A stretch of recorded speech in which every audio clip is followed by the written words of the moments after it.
Mohon maaf namanya Pak? Namanya Suratman. Pak Suratman. Terus Ini Purworejo. ya Purworejo. Ya. Cuman belum masuk binaan Pak. Saya hampir tiap minggu kesini aja gitu. Ya, di daerah mana itu? Saya daerah Gitungan Pak. Gini Pak yang saya tanyakan untuk mengasih apa ya, ngasih tahu sama orang tua dan untuk saudara-saudara yang masih melakukan bid'ah sepertinya kayak tahlilan, yasinan, terus menghitung apa itu hari-hari baik itu Pak. Bagaimana caranya? Soalnya bapak saya tuh dulu pernah menghitung hari Senin Pon, terus hari Jumat, Sabtu itu hari-hari baik. Ya. Saya juga pernah mempelajari hari-hari itu gitu. Ya. Katanya nanti bisa supaya bisa diamalkan gitu. Ya segitu dulu pertanyaan saya Pak. Mohon jawabannya. Terima kasih. Assalamualaikum warahmatullahi wabarakatuh. Bagaimana menasihati orang tua supaya meninggal? Tidak usah dinasihati. Ibda binafsik. Kalau masih dulu seperti itu, orang tua seperti itu, sekarang mulai dirimu tidak usah ikut-ikut yang semacam itu. Nanti kalau bapaknya mengajak itu atau menyuruh begitu, katakan, saya sudah tidak mau Pak yang begitu, karena itu tidak ada tuntunan dalam agama. Oh ini bapaknya masih begitu, teruskan ya biar saja. Tapi kita katakan ini tidak ada tuntunannya.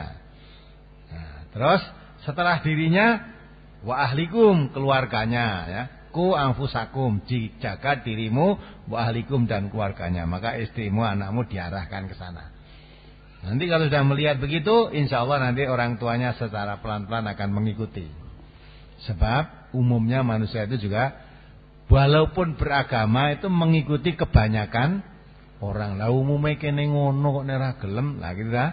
Padahal Allah mengatakan wa in tuti aksara man fil ardi yudilluka an sabilillah. Iyattabi'una illa dhanna wa inhum illa yakhrusun. Kalau kamu dalam beragama itu hanya mengikuti kebanyakan manusia, kamu akan tersesat dari jalan Allah.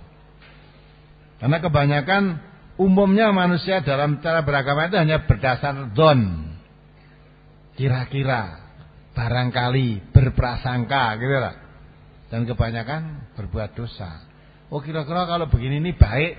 Padahal dalam Islam itu sudah jelas yang baik, yang buruk itu sudah jelas. Al-Quran itu sebagai pemisah, sebagai furqon, pemisah antara yang hak dan yang batil.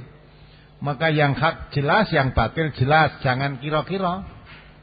Sampai Allah mengatakan perbuatan yang mendatangkan pahala itu pun sudah dijelaskan. Jangan tuh tangan-tanganmu yang kosong. Diingat kembali ya surat An-Nisa 123 itu. Ya, jadi perbuatan yang mendatangkan pahala itu sudah ditentukan. Jangan mengarang sendiri. Kira-kira kalau saya membaca ini sekian ribu kali pahalanya sekian. Dari mana keterangan itu? 123 surat An-Nisa. Surat An-Nisa surat keempat ayat 123. Laisa bi amaniyikum wala amani ahlil kitab may ya'mal su'an yujza bihi wala yajid lahu min dunillahi waliyyan wala nasira.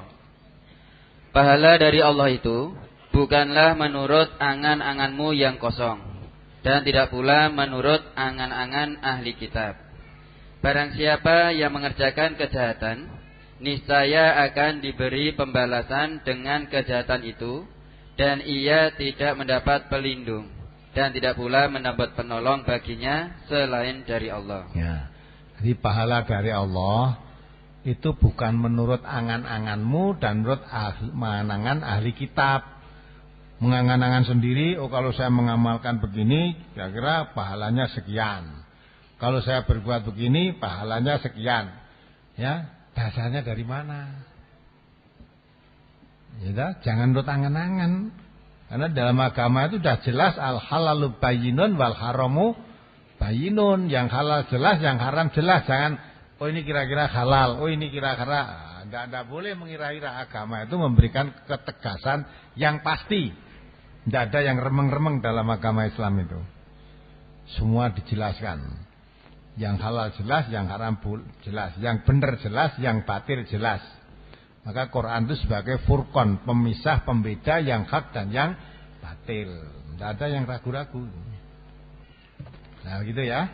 Demikianlah para pemirsa semuanya, apa yang dapat saya sampaikan untuk pertemuan kali ini. Saya berharap dengan memutar kembali ceramah kenangan bersama Ustadz Dr. Andes Ahmad Sukino ini dapat menambah khasanah ilmu yang kita miliki. Wassalamualaikum warahmatullahi wabarakatuh.